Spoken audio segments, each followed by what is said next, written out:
Welcome, ladies and gentlemen. We are back for some Warhammer World Championship as Ikit Claw, the Master Warlock of Clan Scryer, is going to be facing off against the Vampire Counts today. I'll be commanding the Skaven, and CaptTelus, he will be on the Vampire Counts. So for the Skaven army, it is going to be Ikit Claw, going to be taking the front ranks here, and he is going to be bringing Howling Warpgale. He has Scorch, Brass Orb, as well as Unlimited Power, giving himself a nice little bit of power regen and power reserves, but that does have a 50% chance to miscast.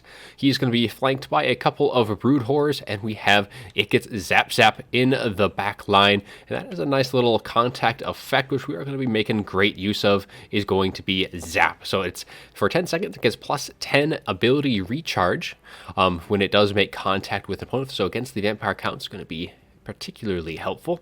For the rest of the forces, we do have some Poison Wind Globadiers to help clear out all of the chaff infantry. Frontline is going to be Clan Rats with some Skaven slaves in the very front line to take some of the collateral damage from these Poison Wind Globadiers.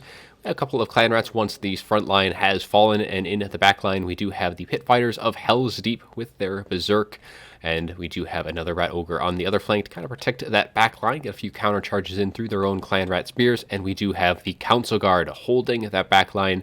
The Unbreakable Storm Vermin with Halberds going to be sitting there, keeping Ikit's Zap Zap firing for the entire game if possible. That is going to be it for the Skaven side. For the Vampire Counts, it is going to be a very wide formation, definitely anticipating Poison Wind, either Mortars or Globadiers to some extent, keeping a very nice spread out formation here, making sure only one unit at a time is going to be able to get hit by those shots. We do have a Lamian Vampire Lord going to be up in the sky, and her abilities, she is going to be bringing Invocation of Nehek. We have Raise Dead, and we have the Scepter of Stability as well, which gives plus 44% magic resist.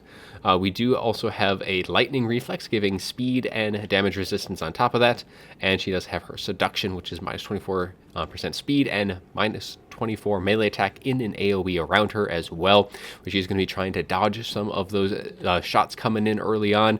We also have a couple of black coaches here spread throughout the field, going to be looking to kind of cycle through that Skaven formation, and once their charge bonus continues to rack up, they can be quite a fearsome component on the battlefield.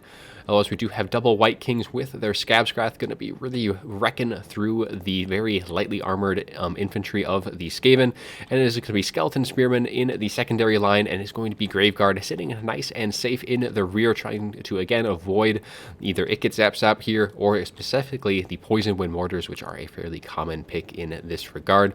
And that is going to be it for the armors. We actually do have a couple of Direwolves in the rear vanguard, looking to get into the back line, but that's going to be it. So let's get things rolling as a Howling Warpgale does go down. This is an overcasted one, and that is going to be keeping that Lamian nice and stable for this situation for Ikit to just tee up and just land as many hits as possible. And that is also going to allow Ikit and these Brood Horrors to cycle in and out of these front lines, just kind of getting as many kills as possible here, just kind of slowly whittling down all of these zombies. And he did pop Unlimited Power as well, which is where some of that damage did come from, a little bit of miscast from that.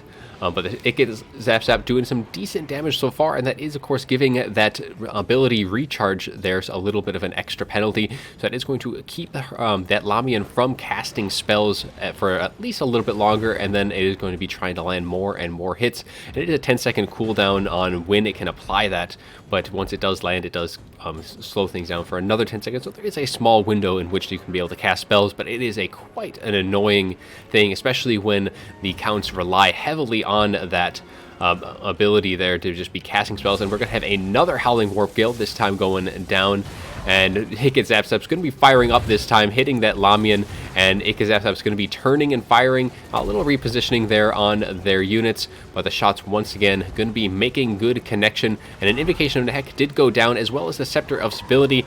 Now the thing is with that, actually Ikit Zap Zap does do magic damage, so that is providing a nice little bit of extra resistance, so maybe expecting to see Ikit Zap Zap here.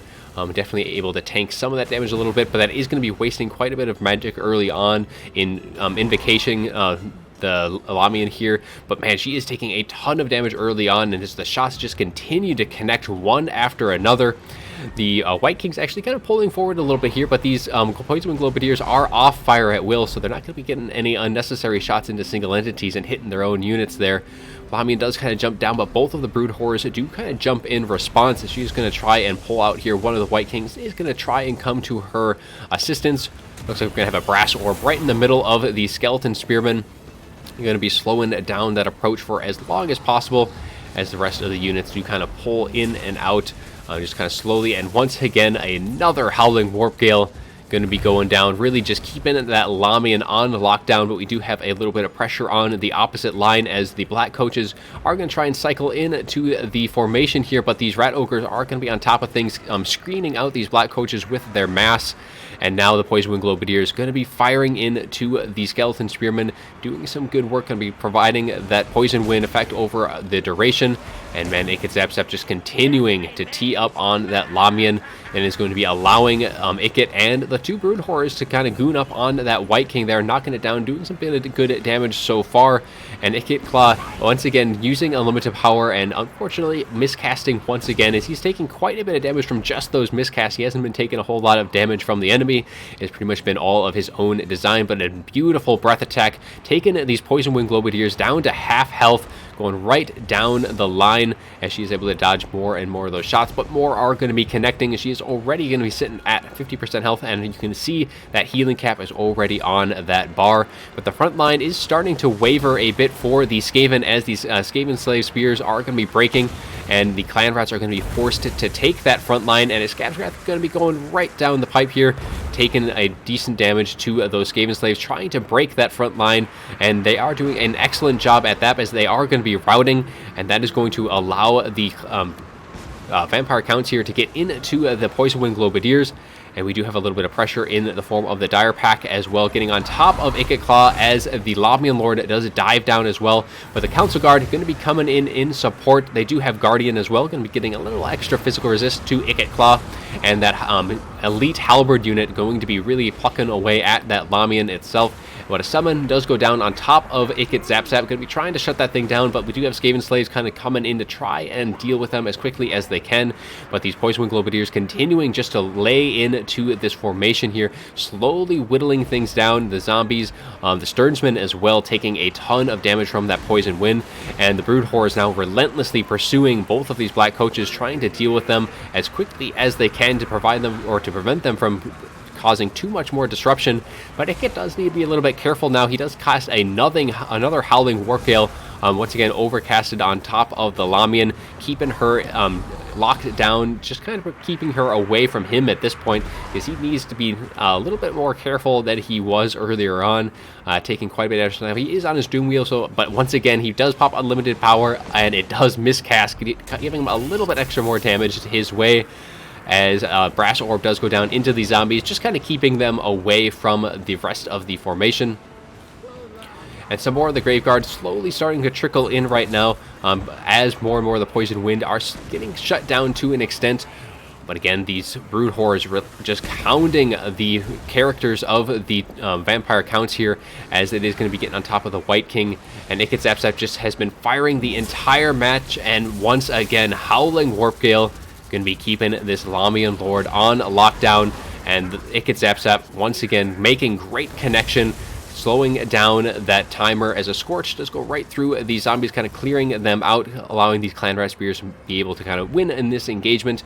But there is still plenty of units in reserve. Some of the Poison Wing Globadiers has returned to the field. There's a few more scattered remnants of the Skaven coming back to the fray, but Ikit Claw getting very, very low on HP himself, and most of that is from his own design. But balance power right now heavily in the Skaven's favor, as so many units have just been dealt with from the Council. So we have both of the Brood Horrors, we have a very healthy Council Guard, and that's just going to be a little too much for that Lamian to handle, and that is going to be army losses taking effect here, as once again Howling Warp Gale keeping her up in the sky as she watches the rest of her army disintegrate into the ground.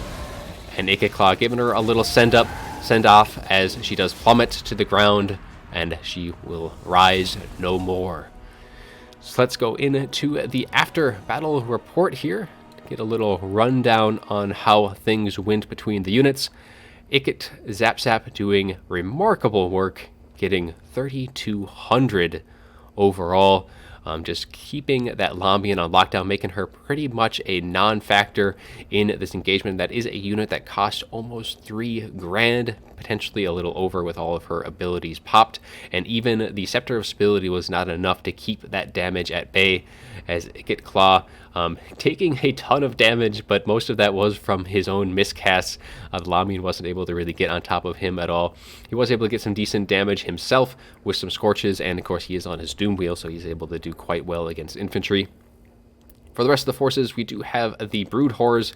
We're just pretty much a nuisance to those White Kings, and even those Black Coaches able to do quite a good bit of good work. Both of the Globadiers paying for themselves and then some. This unit able to pay for itself 3 times over, getting 1,500 in value. Rat Ogres were excellent blockers for the rest of the unit, and Council Guard was again a very good deterrent. Otherwise, it was pretty much the Ikit Zap Zap's day here for the damage output, as it did incredible work at really just taking care of that Lombian. Now, for the rest of the Vampire Count side, the Black Coaches, one of them did almost its cost, but not quite. Otherwise, the rest of the units just going to quickly cycle through here. The Grave Guard, kind of probably one of the big disappointments here on the Vampire Counts. They just got taken down so effectively by those Poison Wind. Even the Stearnsman, which cost 1,100, only able to get 125 in value.